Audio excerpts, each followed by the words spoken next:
Hi welcome back to my channel. ఈరోజు కథ miss అమ్మ 43వ భాగాన్ని వినేద్దాం.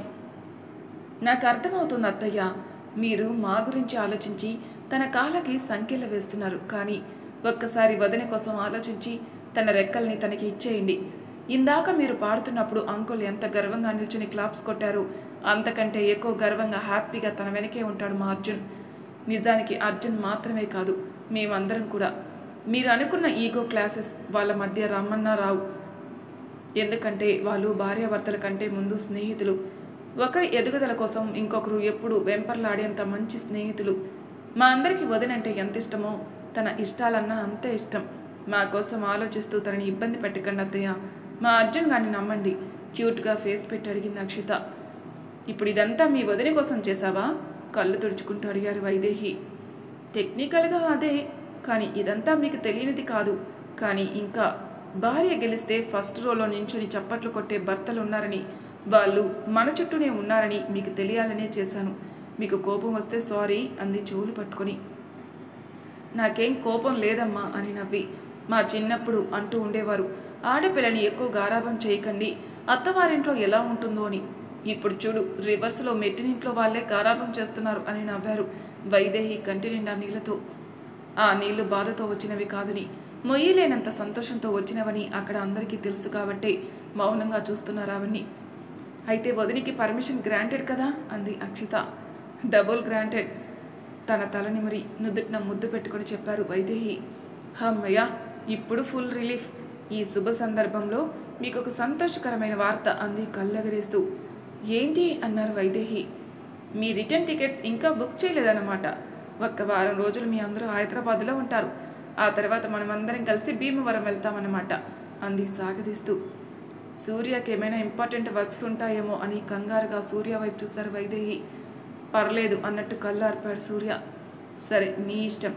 అసలు ఏమైనా తిన్నావా నువ్వు? అలా కాళ్ళకి చక్రాలు కట్టుకుని తిరుగుతూనే ఉన్నావు. సూర్య, బయటికి వెళ్ళి ఏమైనా తినిరండి ఇద్దరు అన్నారు వైదేహి. బావా నాతో ఏం వస్తాడులే అత్తమ్మ, మూతి ముడిచింది అక్షత. వస్తాను, నీతోనే వస్తా, పద వెళ్దాం. మోకాల మీద కూర్చున్న తనకి చేతినిచ్చాడు లేవడానికి. నేనేం మరీ అంత ముసళ్ళు అవ్వలేదులే స్టైల్గా చెప్పి లేస్తుంటే తన చీర అంచు తగిలి కింద పడిపోయింది అక్షత. తను పడబోతున్న లాస్ట్ మినిట్లో నడుము చుట్టూ చెయ్యేసి గట్టిగా పట్టుకున్నాడు సూర్య. నలుగురు మధ్యలో ఉన్న వాళ్ళ ఐ కాంటాక్ట్ మిస్ కాకపోవడంతో చిన్నగా నవ్వుకున్నారు వైదేహి రఘుకార్లు. తనని సరిగ్గా లేపి చేతిలోకి చేతిని తీసుకుని బయటికి నడిచాడు సూర్య.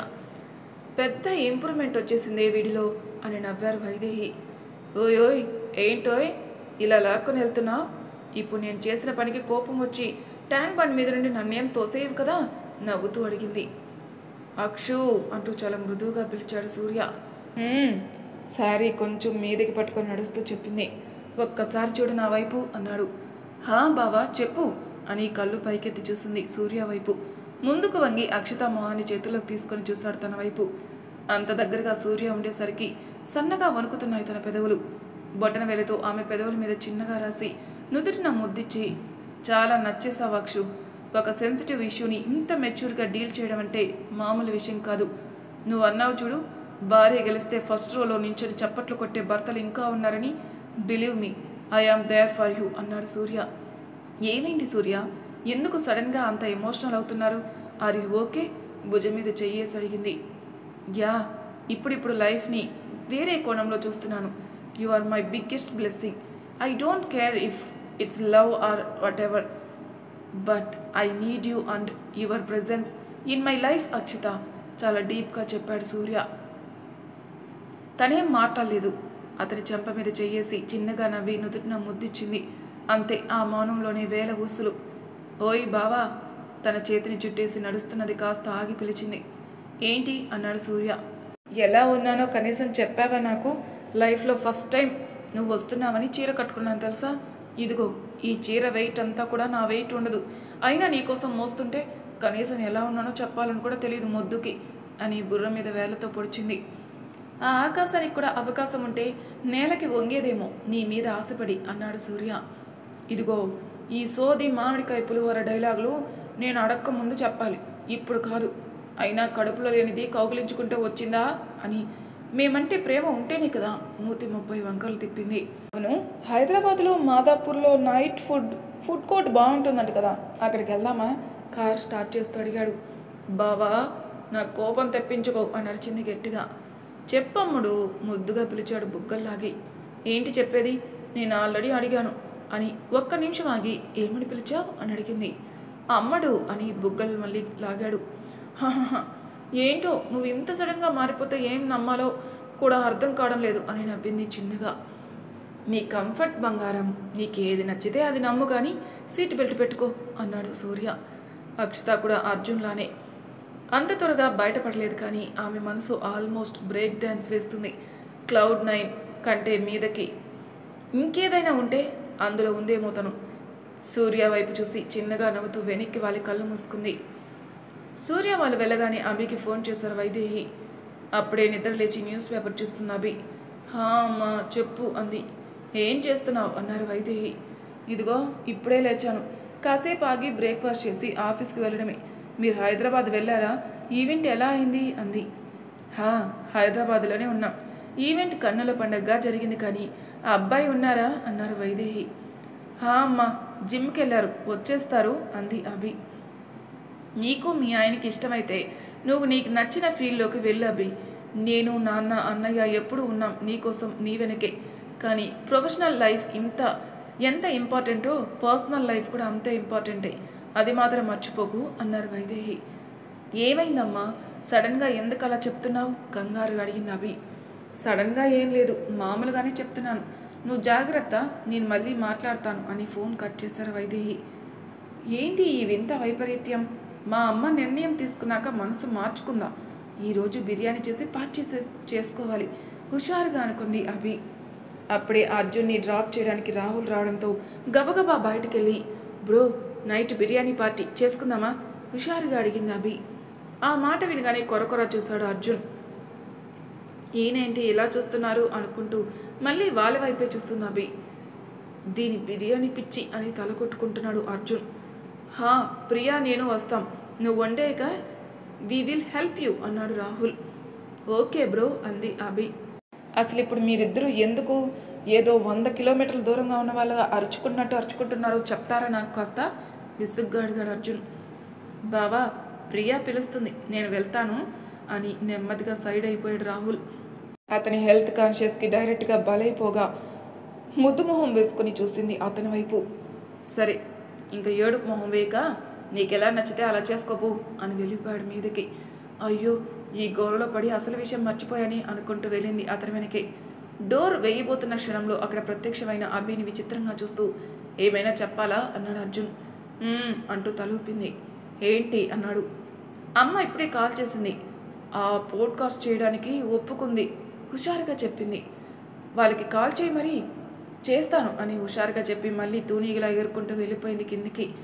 వాళ్ళకి కాల్ చేసి రూల్స్ అండ్ రెగ్యులేషన్స్ సరిగ్గా కనుక్కొని ఫోన్ పెట్టేసి బ్రేక్ఫాస్ట్ చేస్తూ కూర్చుంది డైనింగ్ టేబుల్ దగ్గర. ఏమన్నారు?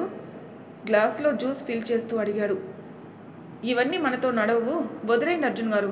మొహం మార్చేసి వెళ్ళిపోయింది ప్లేట్ పట్టుకొని. తన వెనకే వెళ్ళి చేయి పట్టుకునేలాగి, నేను అడిగిన ప్రశ్నకి ఆన్సర్ అది కాదనుకుంటా అన్నాడు అర్జున్. వారానికి 4 వీడియోలు కన్ఫామ్గా చేయాలట. షూట్ చేయడానికి వాళ్ళ ప్రొఫెషనల్ వీడియోగ్రాఫర్ వస్తారట. డ్రెస్సింగ్ కూడా వాళ్ళ కంట్రోల్లోనే ఉంటుందట.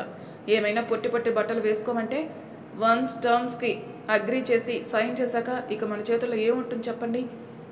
అయినా ఇదంతా ఒక అనుభవం, maybe a happy thing to remember, అందుకే వదిలేసా అంది. పొట్టి బట్టలు అభి వెయ్యదు అని ఒకే ఒక్క రీజన్ తప్పించి అంత అబ్జెక్షన్ ఇచ్చేలా ఏం కనిపించలేదు అతనికి. మరొక్కసారి అభితో మాట్లాడాలి అనుకున్నాడు. ఆఫీస్కి వెళ్ళి ఈవినింగ్ ఫ్రెష్ అయ్యి అందరూ హాల్లో సిట్టింగ్ వేశారు. ఇంకేంటి అభి, ఈ దావత్కి రీజన్ ఏంటి నవ్వుతూ అడిగాడు రాహుల్. ఏముంది బ్రో, మామూలే, బిర్యానీ తినాలనిపించింది నవ్వుతూ చెప్పింది. మా హిట్లర్ ఎక్కడా? ఇంకా రాలేదు, వచ్చేస్తారులే అని కిచెన్లోకి వెళ్ళింది. తన వెనకే కిచెన్లోకి వెళ్ళింది ప్రియా.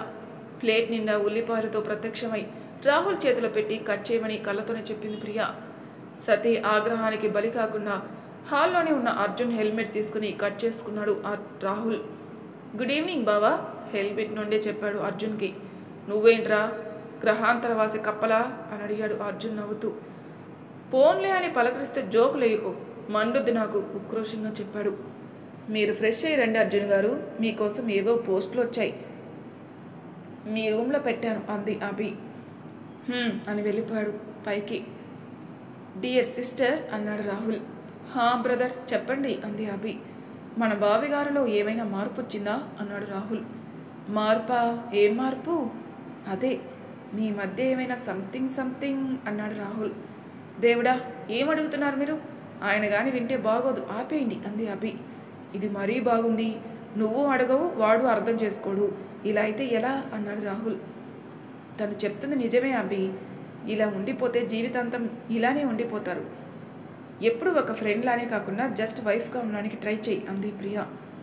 అందుకే ప్రభాస్ ఎప్పుడో చెప్పారు, వీలైతే ట్రై చేయి డ్యూట్, మహా అయితే మారుతారు అన్నాడు రాహుల్. వైఫ్గా అంటే అర్థం కాలేదు అభికి.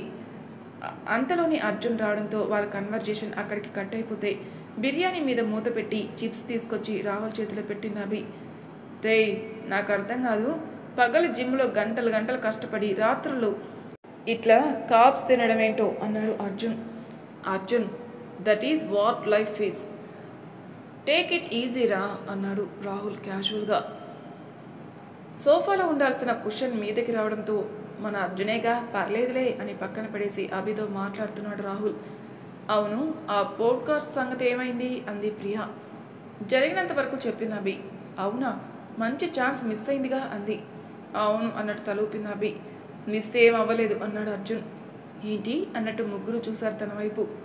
ఐ మీన్ ఒక ఆర్గనైజర్ కిందికి వెళ్తే ఆ రూల్స్ అన్నీ, అదే మనమే ఓన్గా చేసుకుంటే ఆ రూల్స్ అన్నీ ఉండవు కదా.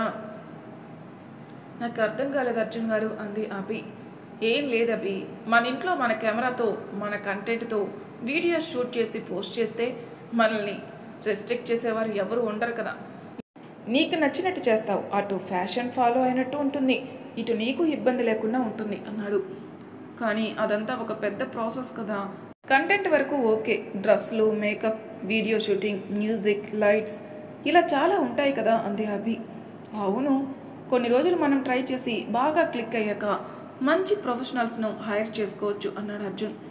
అవును అభి, అర్జున్ చెప్పింది బాగుంది, నేను చదివిన చదువు దీనికి అయినా ఉపయోగపడుతుంది, నేను నీకు డ్రెస్సింగ్లో హెల్ప్ చేస్తా అంది ప్రియా. మనకి వీడియోస్ లైటింగ్ అలవాటే కదరా అన్నాడు అర్జున్. అవును అన్నట్టు తలూపాడు రాహుల్. కానీ మీకు వర్క్ ప్రెషర్ అవుతుంది కదా అంది అభి. ఎవరి కోసం చేస్తున్నావు అభి? నీకోసమే కదా, నువ్వంటే మేం కాదా అన్నాడు అర్జున్. అవును అన్నట్టు తలూపింది అభి.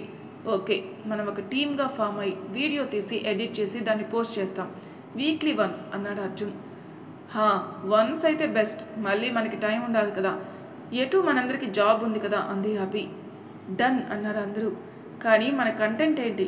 మ్యూజికా, కామెడీ వీడియోసా, కుకింగా, లైఫ్ స్టైలా అన్నాడు రాహుల్. ఇలా చాలా ఛానల్స్ వచ్చేసాయిరా, మన ఛానల్ వీటికి భిన్నంగా ఉండాలి, అలా అని అది అభి టాలెంట్ని చూపించాలి అని ఆలోచిస్తూ పోడ్కాస్ట్ విత్ రిలేటబుల్ టాపిక్స్, ఇదే మన కంటెంట్. అభి మాటల ప్రవాహం కోసం మనకి తెలిసిందేగా, అయినా అభి మాటల్లో ఒక చిలిపితనం ఉంటుంది, మాయ చేసి కట్టిపడేస్తుంది తన మాటలతో. అభి మాట్లాడితే ఎలా ఉండాలంటే ఏదో మన పక్కింటి అమ్మాయి సరదా మనతో ముచ్చట్లు చెప్పినట్టు ఉండాలి. అది సొసైటీకి, మెయిన్గా టీనేజర్స్కి హెల్ప్ అవ్వాలి. ఇలా ఉంటే బెస్ట్ అని నా ఫీలింగ్ అన్నాడు అర్జున్. నిజమే అర్జున్, కాకపోతే అభిలో ఎలానో సింగింగ్ టాలెంట్ కూడా ఉంది కాబట్టి ఎపిసోడ్లో రిలేట్ అయ్యే ఒక పాట అభితో పాడిస్తే బాగుంటుంది అంది ప్రియా. కానీ సాంగ్ రీమిక్స్, ఆటో ట్యూన్ చేయడం చాలా కష్టం, అది చాలా టైం తీసుకుంటుంది అన్నాడు రాహుల్. అది నేను చూసుకుంటాను అన్నాడు అర్జున్. డన్ అయితే, ఇప్పుడు పేరు పెట్టాలి కదా ఛానల్కి అంది అభి. అభినయ ఎలా ఉంది కళ్ళు అంటూ ఎగరేశాడు రాహుల్. నీ బొందలా ఉంది అంది ప్రియా. ఛీ, ఇజ్జత్ పీకిందిగా అని గొనుక్కుంటూ చూశాడు. పక్కింటి అమ్మాయి అంది ప్రియా.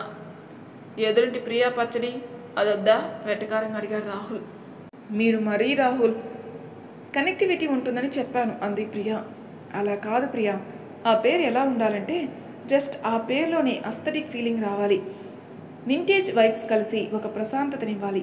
అందరికీ తెలిసిన పేరు, కానీ ఆ పేరు వైబ్రేషన్ ఆ పేరుకి ఉండాలి అన్నాడు అర్జున్. సీతాకోక చిలుక అంది అభి. చా, సీతారామం ఏం కాదు, అరుంధతి, పంచాక్షరి, ఇది బెస్ట్ రా. అంత్యాక్షరి కూడా కలిసింది చూడు, పాటలు హింటూ ఇచ్చినట్టు ఉంటుంది అన్నాడు రాహుల్.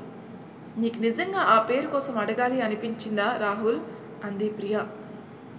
బాలేదా అన్నాడు రాహుల్. వీలైతే నువ్వు కొంచెం నోరు మూసుకోవా, నేను వినలేకపోతున్నాను అంది ప్రియ. పోతే పోవమ్మా, అరే సజెషన్ ఇవ్వమంటారు, ఇస్తే అర్థం చేసుకోలేరు, దేనికమ్మా మీరు అన్నాడు రాహుల్. కళ్ళు మూసుకొని ఏదో ఆలోచిస్తుంటే పరిమళ గారు అభిని కలిసిన మొదటిసారి అన్న మాట గుర్తొచ్చింది అతనికి. మిస్సమ్మలో సావిత్రి గారులా మిస్సమ్మ అన్నాడు అర్జున్. ఇప్పుడు మిస్సమ్మ కథ మొదలు. మరి తర్వాయి భాగంలో ఏం జరగబోతుందో నెక్స్ట్ ఎపిసోడ్లో తెలుసుకుందాం. అంతవరకు నా ఛానల్ సబ్స్క్రైబ్ చేయని వాళ్ళు ప్లీజ్ సబ్స్క్రైబ్ చేసుకోండి, లైక్ చేసి షేర్ చేయండి, మీ అభిప్రాయాలు నా కామెంట్ రూపంలో తెలియజేయండి. Thank you for listening.